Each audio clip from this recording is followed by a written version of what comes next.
پچھلے دنوں کمشنر صاحب مجھے ملنے کے لیے تشریف لائے تو مجھے کہنے لگے یہ مدرسے والے بیکار بچوں کا کیا کریں، ہم بہت پریشان ہوں۔ میں نے کہا آپ کو کس بات کی پریشانی ہے؟ کہنے لگا کہ دیکھیں نا، یہ پڑھ لکھ کے بیکار ہوتے ہیں، کسی کام کے نہیں ہوتے، نہ کوئی ان میں سے ڈاکٹر ہوتا ہے، نہ کوئی انجینئر ہوتا ہے، کما کچھ نہیں سکتے، سوسائٹی کے قابل نہیں ہوتے۔ ہم اتنے لاکھوں طلباء کا کیا کریں؟ میرا تو دل چاہتا ہے مدارس کو بند کر دیا جائے۔ پھر میں نے کہا کہ کمشنر صاحب میں آپ کو چند باتیں کہوں گا، آپ برا نہ منائیے گا۔ کہتے ٹھیک ہے۔ میں نے کہا کہ یہ جو چند درویش قسم کے لوگ ہیں نا طلباء، یہ ہیں شہزادے، اور ان شہزادوں کی وجہ سے اللہ آپ کو بھی رزق دے رہا ہے۔ تو حیران ہو کے پوچھتے کیا مطلب؟ میں نے کہا ان کے قرآن پڑھنے کی وجہ سے اللہ آپ کو رزق دیتا ہے۔ اگر یہ نہ ہوتے تو باقی لوگوں کو تو اللہ پینے کو ایک گھونٹ پانی بھی نہ دیتا۔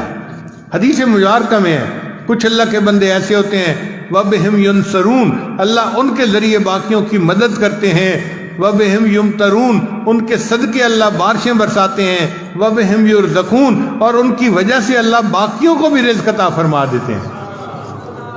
میں نے کہا کہ حدیث پاک میں آتا ہے اللہ تعالیٰ کسی قوم پہ عذاب کا ارادہ کرتے ہیں، مسجد میں ایک طالب علم اللہ اکبر کی آواز دیتا ہے، اللہ اکبر کی بات سن کر اللہ کو پیار آ جاتا ہے، اللہ عذاب مؤخر کر دیتے ہیں۔ اگر یہ تمہارے شہروں کا معاملہ ہوتا جو تم نے کلب بنائے ہوئے ہیں اور جو تم نے بازاروں کے اندر عریانی فحاشی پھیلائی ہوئی ہے، تو اللہ کسی کو پینے کو ایک گلاس پانی نہ دیتے۔ اگر تمہیں کچھ مل رہا ہے تو ان فقیروں کی وجہ سے مل رہا ہے۔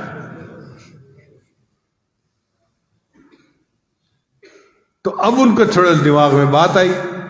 میں نے کہا کہ دیکھیں ہمارے پاس مثالیں ہیں کہ زیادہ کھا کے تو مر گئے، ایسی مثال کوئی نہیں کہ کوئی بھوکا مر گیا ہو۔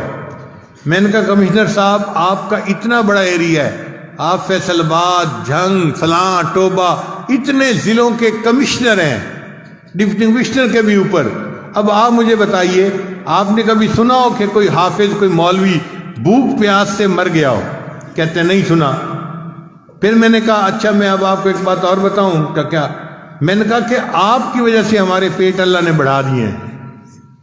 اب یہ بات ان کے سمجھ میں نہیں آئی۔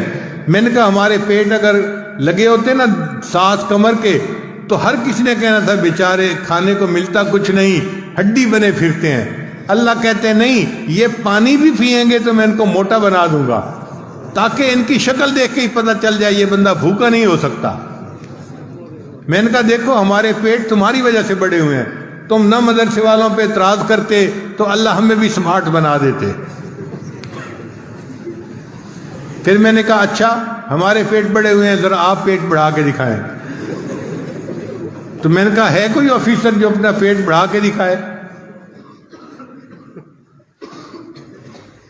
پھر میں نے کہا کہ دیکھو ان کا کفیل اللہ ہے اور اللہ ان کو کھلاتا ہے اور اللہ ان کے لیے بھیجتا ہے۔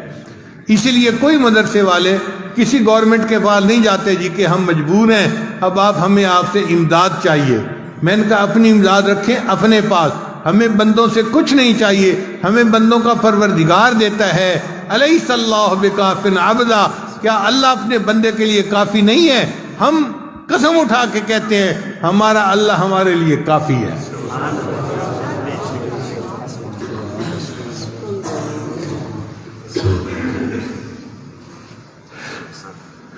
پھر مجھے کہنے لگے آپ تو لکھے پڑھے آدمی ہیں، آپ بھی مولیوں والی باتیں کر رہے ہیں۔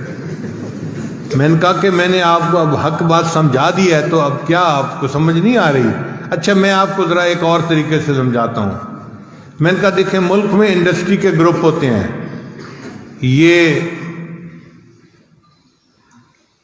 منشا گروپ آف انڈسٹریز ہے، یہ داؤد گروپ آف انڈسٹریز ہے، یہ کرسنٹ گروپ آف انڈسٹریز ہے۔ کہنے لگے ہاں گروپ ہوتے ہیں۔ میں نے کہا یہ طلباء ہے نا، یہ پرل گروپ آف انڈسٹریز ہے، پرل کہتے ہیں موتی کو۔ کہنے لگا کیا مطلب؟ میں نے کہا آپ کی فیکٹریاں کوئی شوگر بناتی ہے، کوئی ٹیکسٹائل کے کپڑے بناتی ہے، کوئی لوہے کے پرزے بناتی ہے۔ یہ طلباء ایسی فیکٹری ہیں جو موتی بناتے ہیں۔ کہنے لگا جی وہ موتی کہاں جاتے ہیں؟ میں نے کہا وہ سارا ایکسپورٹ کا مال ہے، سارا ملک سے باہر چلا جاتا ہے، ملک والوں کو دیتے ہی نہیں ہیں۔ کہنے لگے آپ مذاق کر رہے ہیں پیر صاحب؟ میں نے کہا نہیں، میں مذاق نہیں کر رہا، میں حقیقت بات کر رہا ہوں۔ قسم اٹھا کے کہتا ہوں کہ عرش کے اوپر کے جہان کے لیے ندامت کے آنسو نہیں ہیں، وہاں نہیں ہوتے۔ اللہ کے پاس فرشتے ہیں، وہ عبادت گزار ہیں۔ وَمَنْ عِنْدَهُ لَا يَسْتَكْبِرُونَ عَنْ عِبَادَتِهِ وَلَا يَسْتَحْسِرُونَ يُسَبِّحُونَ اللَّيْلَ وَالنَّهَارَ لَا يَفْتُرُونَ۔ صبح و شام اللہ کی عبادت کرتے ہیں، اس میں کوئی افطار نہیں ہوتا، کوئی وقفہ نہیں آتا۔ عبادت بہت ہے عرش کے اوپر کے جہان کے لیے، مگر اس جہان میں ندامت کے آنسو نہیں ہیں۔ تو اس جہان کے لیے یہ امپورٹ کا مال ہے۔ اللہ نے فرشتوں کو متعین کیا ہوا ہے، جاؤ اگر تمہیں کہیں ندامت کے آنسو ملے نا تو اٹھا کے میرے پاس لے آنا۔ اس لیے ہمارے طلباء تہجد کے وقت اٹھتے ہیں، اللہ کے سامنے 2-4 آنسو بہا دیتے ہیں۔ یہ آنسو نہیں، یہ موتی کے قطرے ہوتے ہیں۔ یہ پرل فیکٹری ہے جو پرل بنا رہی ہوتی ہے۔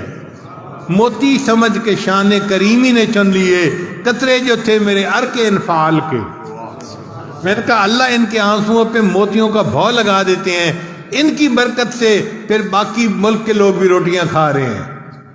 پھر ان کی سمجھ میں کچھ بات آئی، کہنے لگے آج آپ نے مجھے بات سمجھائی، یہ تو بڑے اہم لوگ ہیں۔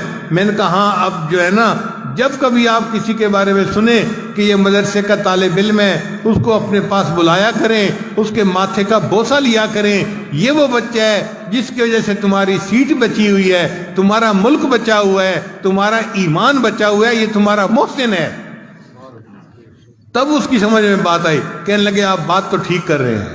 تو الحمدللہ کہ یہ متوکلین ہیں، اللہ ان کو خود رزق پہنچاتا ہے۔